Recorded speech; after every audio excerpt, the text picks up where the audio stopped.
Good afternoon everyone, अस्सलाम वालेकुम। आज एक फिर नया टॉपिक लेके आपके सामने हाजिर हूँ। बिल्कुल कॉमन टॉपिक है और मेरा ये मानना है कि आप सारे लोग इस टॉपिक को रिलेट करेंगे और ये भी उम्मीद करता हूँ कि आप पूरा वीडियो देखेंगे। और साथ में वीडियो की शुरुआत में ही मैं आपको रिक्वेस्ट कर दूँ कि अगर आप और मेरे वीडियो देखना चाहते हैं, डिटेल में आप सभी टॉपिक को समझना चाहते हैं, तो प्लीज़ मेरी जो यूट्यूब चैनल है उसको सब्सक्राइब कीजिए।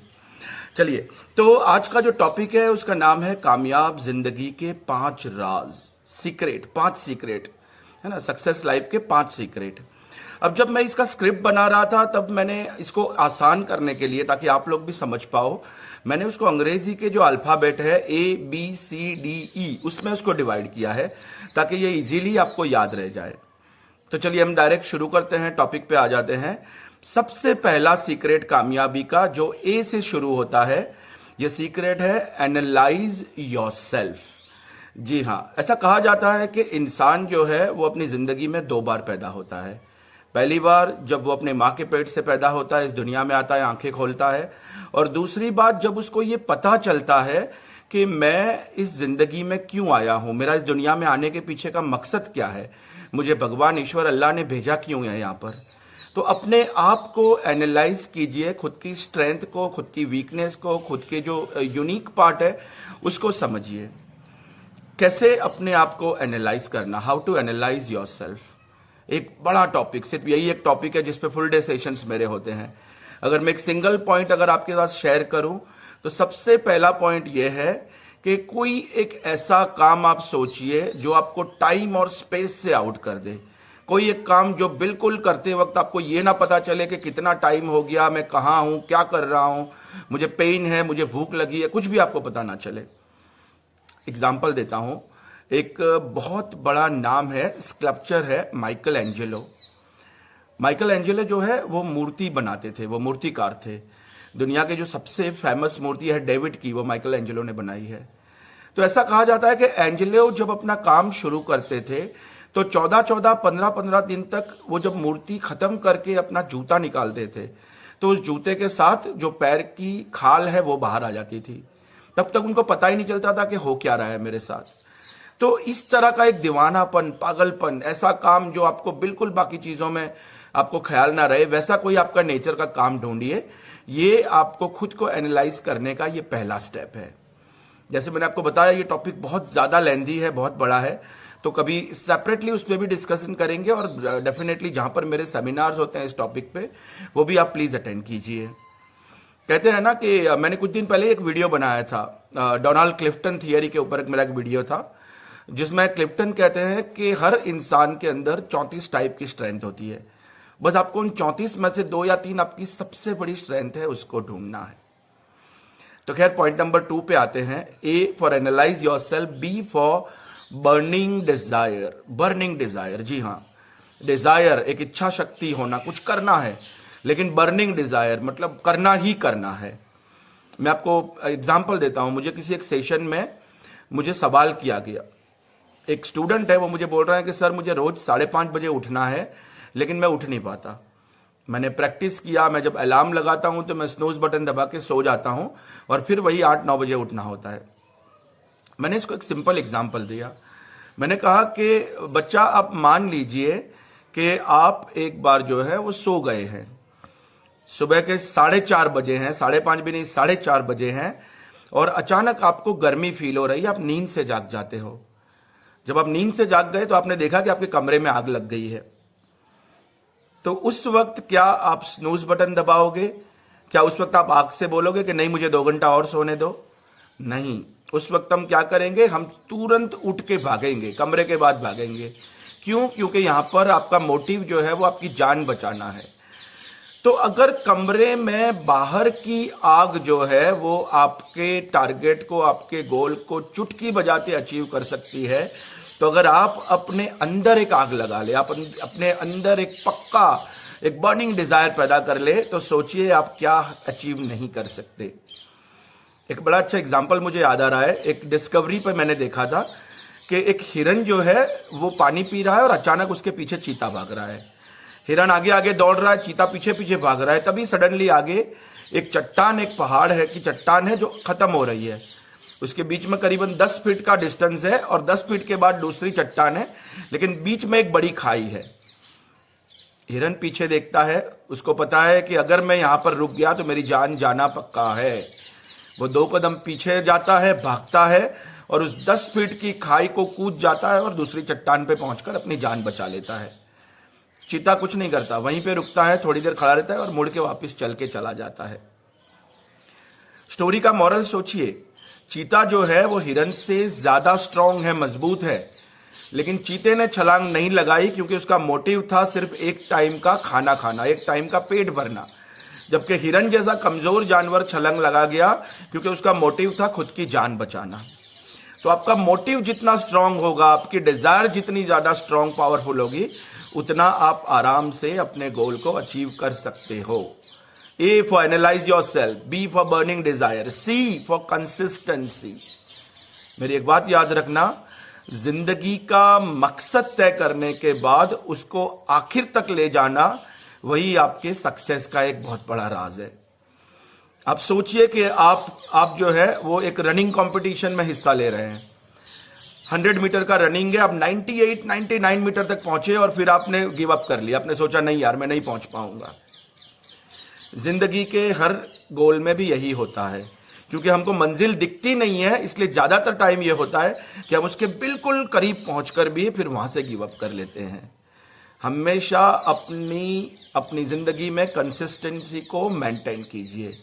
रॉबर्ट कॉलियर बड़ा अच्छा लिखते हैं, वो कहते हैं कि success is the sum of all small effort repeated in and day out.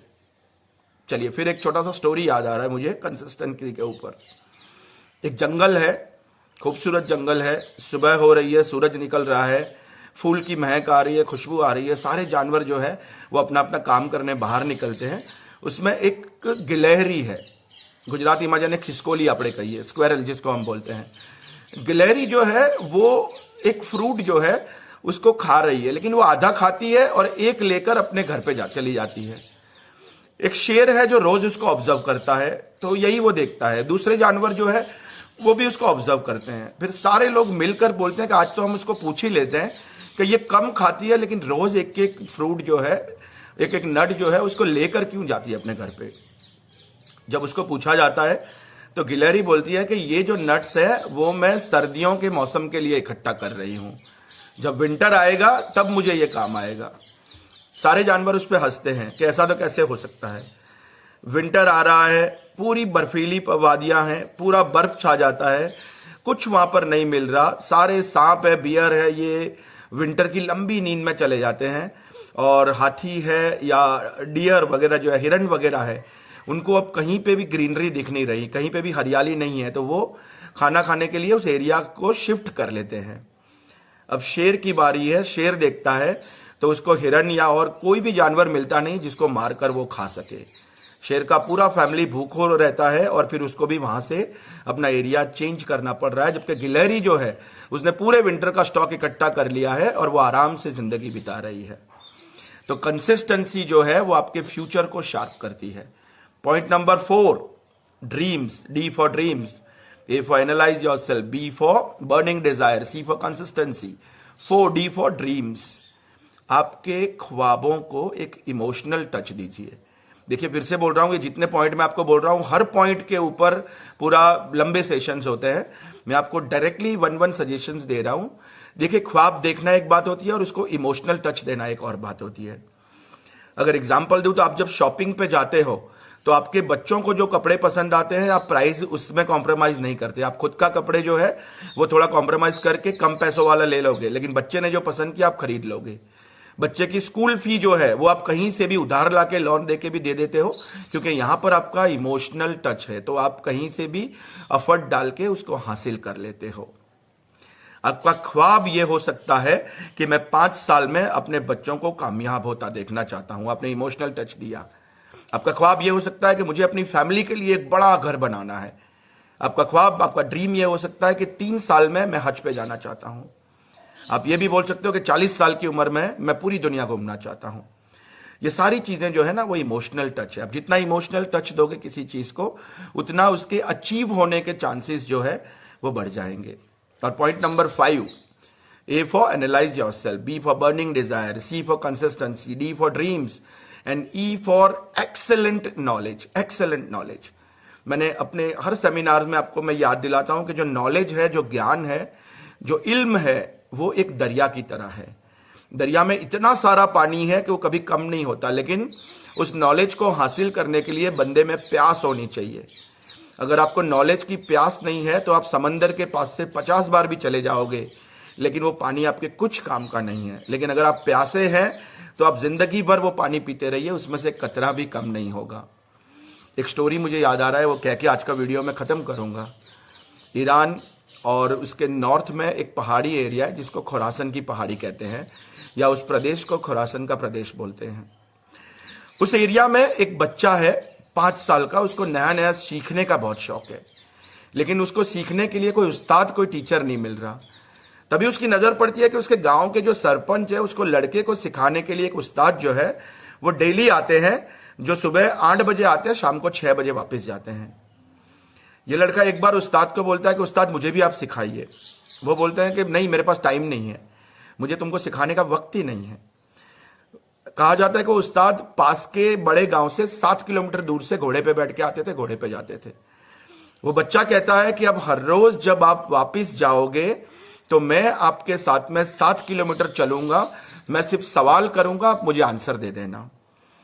और कहते हैं कि लगातार 5 से 7 साल तक ये बच्चा डेली 7-7 किलोमीटर चलता था। उस्ताद घोड़े पे बैठते थे, वो नीचे चलता चलता जवाब देता, सवाल करता था और उस्ताद उसको जवाब देते थे।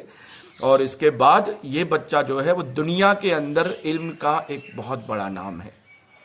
जी हाँ, ये खुरासन की पहाड़ियों में जिस गांव की मैं बात कर रहा हूं, उस गांव का नाम था गजाला, और ये स्टोरी है इमाम गजाली रहमतुल्लाह अलैह की। इमाम गजाली जो है वो शख्स है जिन्होंने पहली बार हमारी रूह और हमारे फिजिकल पार्ट्स को कनेक्ट करने वाली जो फलसफा है, फिलॉसफी है, उसके ऊपर एक किताब लिखी, कीमिया शहादत। दोस्तों, बड़ा अच्छा सब्जेक्ट है, मुझे भी मज़ा आ रहा है, लेकिन 12 मिनट आज हो चुके हैं, तो एक आखिरी जुमले के साथ आज का वीडियो मैं ख़त्म करता हूँ। अपने इल्म की भी ज़कात निकाला करो।